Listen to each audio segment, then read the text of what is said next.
ഗോൾഡിൽ next വീക്കിലോട്ട് നോക്കി വെക്കേണ്ട important ആയിട്ടുള്ള ലെവൽസ് ഏതൊക്കെയാണെന്ന് നമുക്ക് നോക്കാം. ഓക്കെ, ഞാനിവിടെ ഗോൾഡിൻ്റെ ഒരു 4 ടൈം ഫ്രെയിമിൽ ചാർട്ട് എടുത്തിട്ടുണ്ട്. കഴിഞ്ഞ വീക്കിൽ നമ്മൾ പറഞ്ഞത് ഈ ഒരു റേഞ്ചിൽ വെച്ചിട്ടായിരുന്നു. നെക്സ്റ്റ് നമുക്ക് മേജർ ആയിട്ട് ഒരു ലെവൽ വരുന്നത് ഈ ഒരു റെസിസ്റ്റൻസ് ആയിട്ടുള്ള ഒരു ഓൾ ടൈം ഹൈ ആണ്. അത് പ്രൈസ് ബ്രേക്ക് ചെയ്യുവാണെങ്കിൽ നമുക്ക് പുതിയൊരു ഓൾ ടൈം ഹൈ എക്സ്പെക്ട് ചെയ്യാം. അതല്ല അവിടുന്ന് റിജക്ഷൻ കിട്ടുവാണെങ്കിൽ ഡൗൺ സൈഡിലോട്ട് നമുക്ക് എക്സ്പെക്ട് ചെയ്യാം.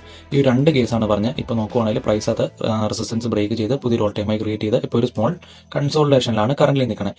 ഇത് നമുക്ക് നെക്സ്റ്റ് മേജറായിട്ട് നോക്കാൻ പറ്റുന്ന ലെവൽസ് എന്ന് പറഞ്ഞാൽ ഈ ഒരു ലെവൽ തന്നെയാണ്. കാരണം ഇത്രയും നാൾ നല്ല രീതിയിൽ ഒരു റെസിസ്റ്റൻസ് ആയിട്ട് ആക്ട് ചെയ്തുകൊണ്ടിരുന്ന ഒരു റേഞ്ച് പ്രൈസ് ബ്രേക്ക് ചെയ്തു. അപ്പോൾ നമുക്കൊരു റെസിസ്റ്റൻസ് ബ്രേക്ക് ചെയ്ത് അതൊരു സപ്പോർട്ടായിട്ട് ആക്ട് ചെയ്യും. അപ്പോൾ ഇത് ഇനി ഒരു സപ്പോർട്ടായിട്ട് ആക്ട് ചെയ്യുന്നതായിരിക്കും. ഇത് തിരിച്ച് പ്രൈസ് ഇനി ബ്രേക്ക് ചെയ്യുവാണെങ്കിൽ നമുക്ക് ഡൗൺ സൈഡിലോട്ട് എക്സ്പെക്ട് ചെയ്യാം. അതുപോലെ തന്നെ പ്രൈസ് ഇവിടുന്ന് സപ്പോർട്ട് എടുക്കുവാണെങ്കിൽ നമുക്ക് നെക്സ്റ്റ് വീക്ക് അപ്പ് സൈഡിലോട്ട് പുതിയൊരു ഓൾ ടൈം ഹൈ ക്രിയേറ്റ് ചെയ്യാനായിട്ട് നമുക്ക് കാണാൻ പറ്റും. അതുപോലെ 4 ടൈം ഫ്രെയിമിലെ ചാർട്ട് ഇവിടെ സൂം ഔട്ട് ചെയ്യുവാണെങ്കിൽ നമുക്ക് കാണാൻ പറ്റും. നമ്മൾ കുറേ നാളായിട്ട് പറഞ്ഞുകൊണ്ടിരുന്ന ഒരു പാരലൽ ചാനൽ സ്റ്റിൽ വാലിഡ് ആണ്. കാരണം അതിന്റെ സപ്പോർട്ടോ അതുപോലെ റെസിസ്റ്റൻസോ ഇതുവരെ പ്രൈസ് ബ്രേക്ക് ചെയ്യാൻ പറ്റിയിട്ടില്ല. ഓക്കെ, അതുപോലെ കറന്റ് പ്രൈസ് നിൽക്കുന്ന ഒരു ഏരിയ എന്ന് പറയുന്നത് ആ ഒരു റെസിസ്റ്റൻസ് ആയിട്ട് ആക്ട് ചെയ്യുന്ന ഒരു ഏരിയയിലാണ്. അപ്പോൾ അവിടുന്ന് സെല്ലേഴ്സ് ആക്റ്റീവായിട്ട് സെല് ചെയ്യാനും പ്രൈസ് ഡൗൺ സൈഡിലോട്ട് പോകാനും ഉള്ളൊരു ചാൻസ് കൂടുതലാണ്. അപ്പോൾ ഇത്രയാണ് നമ്മുടെ ഗോൾഡിലെ മേജർ ആയിട്ടുള്ള നെക്സ്റ്റ് വീക്കിലോട്ട് ഞാൻ നോക്കി വെച്ചേക്കുന്ന ലെവൽസ്. അപ്പോൾ ഇതൊന്ന് നോക്കി വെച്ചാൽ